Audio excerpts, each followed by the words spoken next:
Hello again, Mr. Copeland. Your attorney, Mr. Melnick, is with us by Zoom right now. You can see him on the video screen and he can see you. If there's any time you want to talk to him privately, let me know that.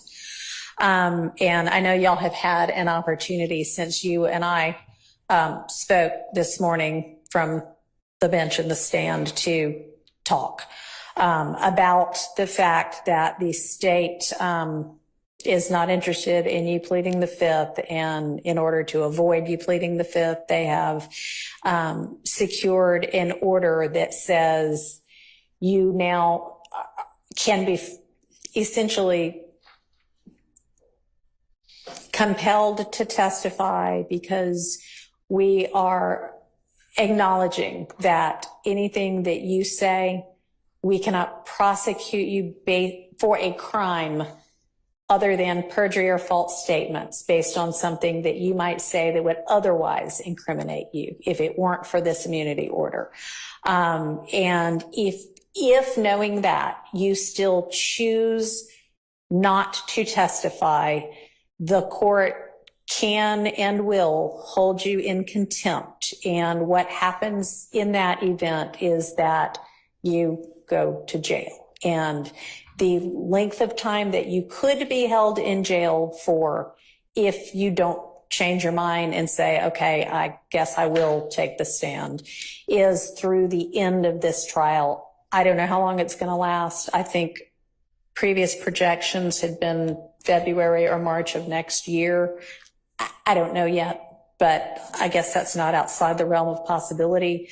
But it would only be through the end of this trial. It would not be through the end of whomever else might be severed from this case and tried later. And I know Mr. Melnick's talked to you in more detail about that. So I want to see if you have any questions of the court about that. I didn't understand. Now you said at the beginning. Didn't understand anything. All right. So no, I'm saying, like, I heard you, but I don't know what you're talking about. Okay. So tell me what it is that you'd like more information about. You said something about what they said about immunity? Yeah. What you mean? Okay. Does anybody, I think I've got the order. Mr. Melnick, have you reviewed the immunity order with him? Oh, you saying it's the same from last time? Hang on a second. Yeah. The same one as last time. Yeah. That's one. So that's the one I'm talking about. And that is still in effect. So you're saying that changed? It has not changed. All right. So what has changed is, it's my opinion that I cannot hold you in jail if you refuse to testify beyond the end of this trial. I think you had maybe been told something different earlier, and I don't think that is So I ain't got to wait till every defendant that's not here. Correct. But you would, if you choose not to testify despite this order, you would potentially be held in jail through the end of this trial, which might be February of next year, might be March of next year. I really don't know. It ends when it ends. And the state has 100 more witnesses, and I don't know, any defendant might also have witnesses. So it could take a while, but that would be the end of it, would be the end of this trial. Okay. So do you have any other questions? Okay. And do you want to talk to Mr. Melnick any more about this particular issue? No. All right. So I'm going to ask you right now, because I'm planning to have the jury back on Monday. And I am going to tell them, we would essentially start over, because I want you to have a voluntary, to an extent, choice and knowing choice whether to take the stand and be questioned and cross-examined or not, knowing that if you do, other than if you lie, as Mr. Melnick's discussed with you, and it's something the state knows and can prove, they could charge you with perjury or false statements, but they can't, if you incriminate yourself about another kind of crime, they cannot use that to charge you with a crime. And they can't say, Well, can I speak? You can, yeah, if you have the state Huh? I have told the state I have lied and lied I and know, lied and lied. I know. And So how are they going to be able to question me? I mean, that'll be their problem. That's their case to make or not make. I mean, that's not for you or me to worry about. So They said they're going to be able to charge me if I lie. Like when it's up to them to choose when I'm lying. not prior. You've said you've lied and lied and lied in every, I don't know what you've said, but let's even say you've said you lied in every statement you ever gave to the police. If you get on the stand and say that again, or if you say, all right, this one was the truth, that one they cannot charge you with perjury for, because those are things in the past. What they might be able to charge you with is, I don't know, I mean, give me an example of something that you know he didn't do, and well, maybe not. Never mind. Don't do that. Can I give you an example for what they told me? Yeah, yes. And then I'll see whether that's what I think or not. Yes. So she said that the only reason she won't lock me up, I just want to know if it still applies. Okay. She said if I do two things, if I plead the fifth and I say that I killed Donovan Thomas. Okay. She said if I don't say them two, she will not lock me up. All right. What was the first one? Pleading the fifth. Say it again. Taking the fifth, Judge. Taking the fifth. Okay, right.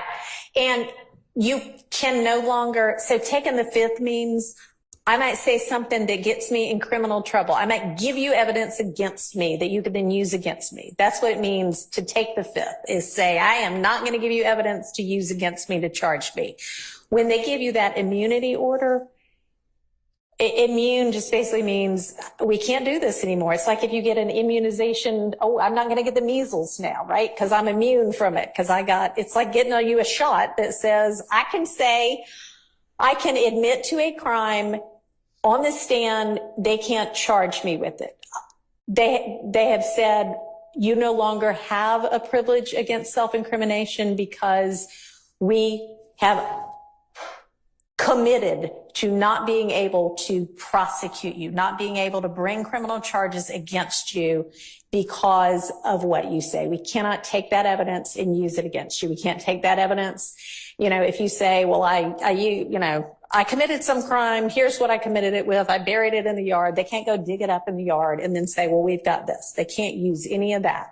So that's why taking the fifth at this point would get you in trouble. Being held in contempt is what we So what if they don't formally call it. have they facts together? Like they saying something that they don't know what they're talking about, and then they ask me about it. They can ask you about anything they want to. If in your answer you admit to a crime,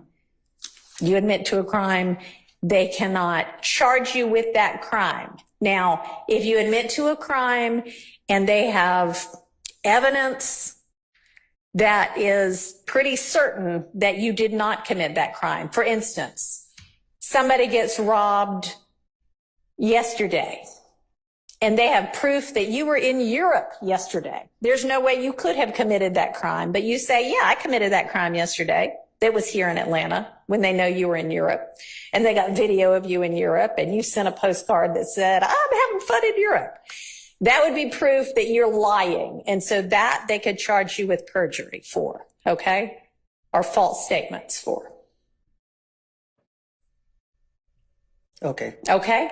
So what I want to know from you is when we have the jury back on Monday and you're still under subpoena, so you're still obligated to come, and I'm asking you now, when they're like, all right, we're calling Kenneth Copeland, are you going to say, okay, ask me what you want to ask me. I'll tell you whatever I'm going to tell you.